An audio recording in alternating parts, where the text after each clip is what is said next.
Soccerworld Fan TV. We just finished watching the Tottenham versus Arsenal match, the North London derby, the one and only match, and what a game it was. I'm with an Arsenal fan here, which, yeah, Nathan, I don't think you're absolutely happy or anything, but I'm just gonna let you rant on. Go for it.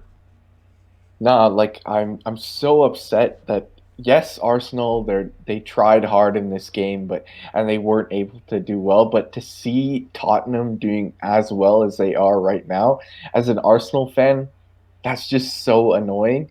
And I feel like we just can't score at the moment. I don't know what it is.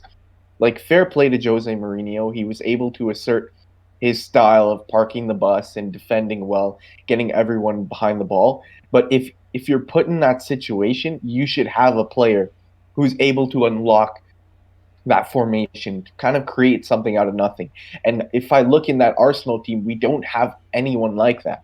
Ceballos is not that elite level attacking midfielder who can create passes. Willian is a wash. I'm sorry to say, but he's washed up right now.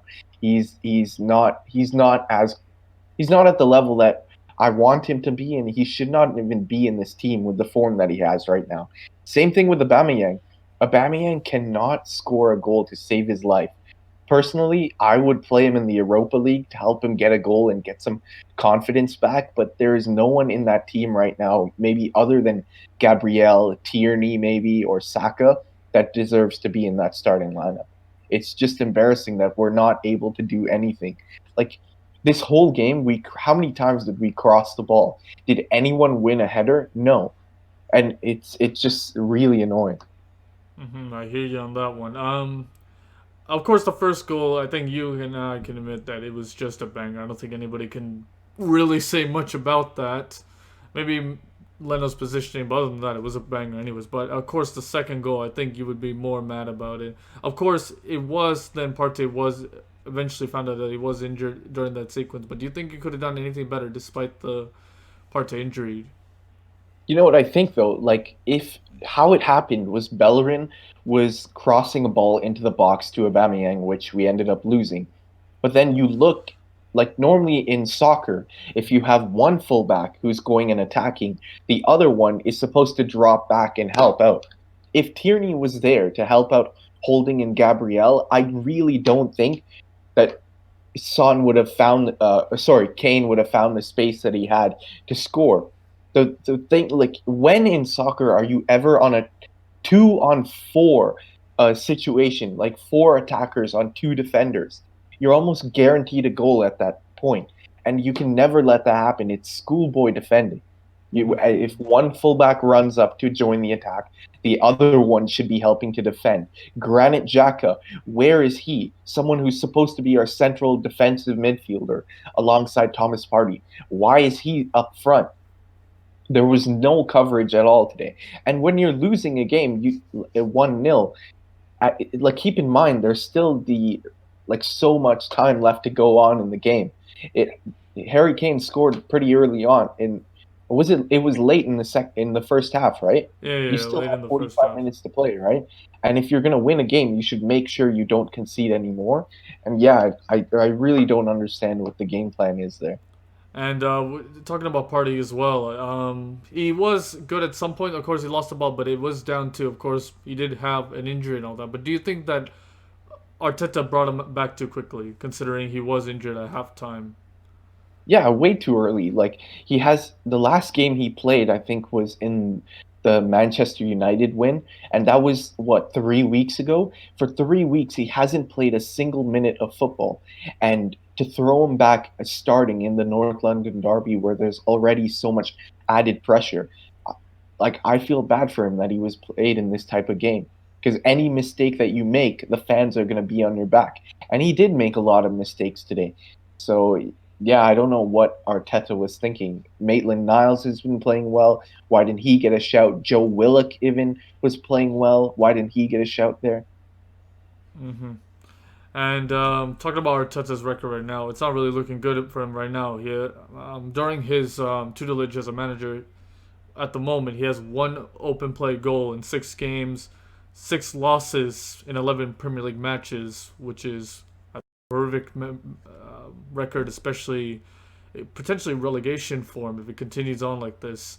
Do you really think Arteta is still the guy to take you forward? And maybe like, do you give maybe like some kind of slack? Like, okay, maybe he didn't have the certain players that he want, or you think that you know what, around the amount of games that we have and everything, it's unacceptable that we are losing the amount of games in a row, and potentially it's time for him to go. Do you think that's the case? I don't think it's time for him to go. I don't feel like he's really had a foothold on being able to build his own team. I think people tend to forget that teams like Liverpool, Man City, Man United, those managers are given free reign and given a huge budget to go out and buy the players they want. People are forgetting that how much Arteta had to work to actually get the party signing done. We wanted to sign Hassam Ouar as well, but we didn't. Like Stan Kroenke, our owner, didn't give up the funds to make that signing happen. And I also feel like in this lineup right now, obviously with the Nicola Pepe suspension, we don't have anyone to create any goals. Like Aubameyang is not a creator; he's a finisher.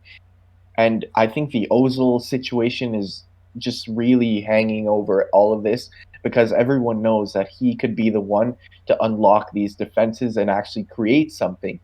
So when you don't have those type of players, it's really hard to score a goal. Like you said, we haven't scored many goals in open play, just one I think in the past 6 games.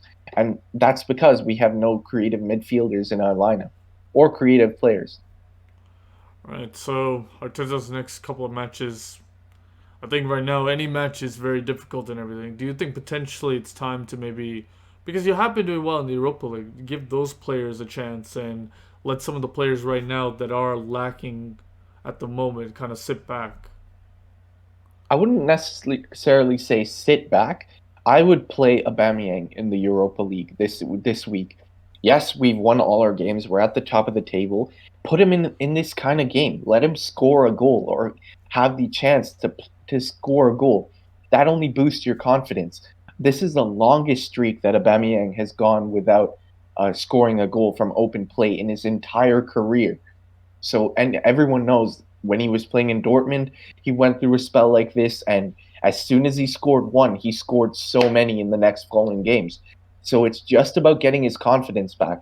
You look at him right now; he looks so dead and tired as a player because when you're a striker, if you're not scoring goals, it tends to play on your mind. Same Mm-hmm. thing with Thomas Partey.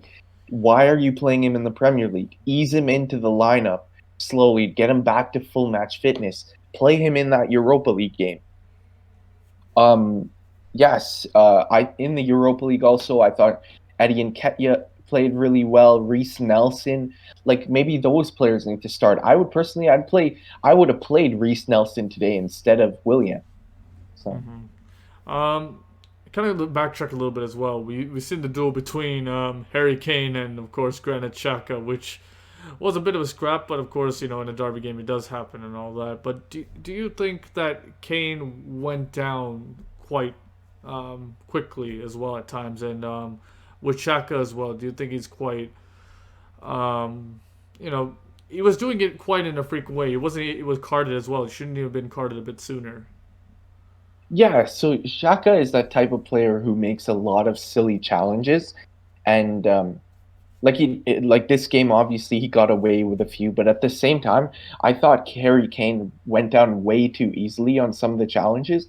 Harry Kane, when you look at him, he's this big, strong guy, but if like there was one time where Xhaka got the ball and Harry Kane just fell to his knees, like where was the contact on your leg? Like even if it's everyone knows, like when you're running, if it's a slight trip, you don't fall to the ground, you kind of stumble a bit, but you're able to catch yourself. But this guy was falling at every chance he could get.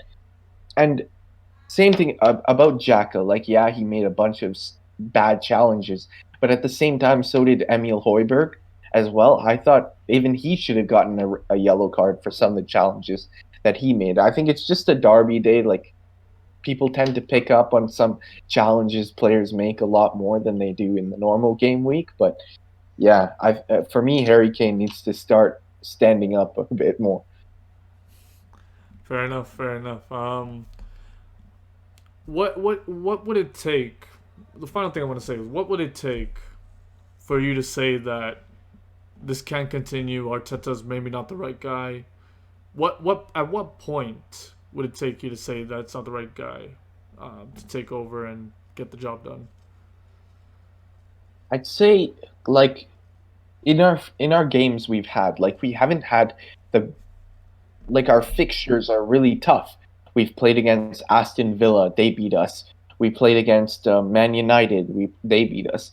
Wolves, Tottenham, they're all pretty good teams. Wolves is a very good defensively round team. Struggle to score. We actually did score a goal. Aston Villa are firing on all cylinders right now. I think if we lose to these kind of lower teams, or like once we get Pepe back, if you can still see that despite Pepe playing well and in the Europa League and these players doing well, and Arteta doesn't do anything about that, that's one thing that I would say that it's poor management from his side. But again, also if we don't perform against the teams lower league in the table that we're expected to beat, then yeah, for me it's I wouldn't sack him this year. I'd maybe wait till next year, let him have a full season with the team that he has a whole summer to build. Because you still have the January transfer window and the summer transfer window. Give him those 2 windows without COVID, all the money he can get, and then if nothing happens after that, then yeah, maybe you look somewhere else.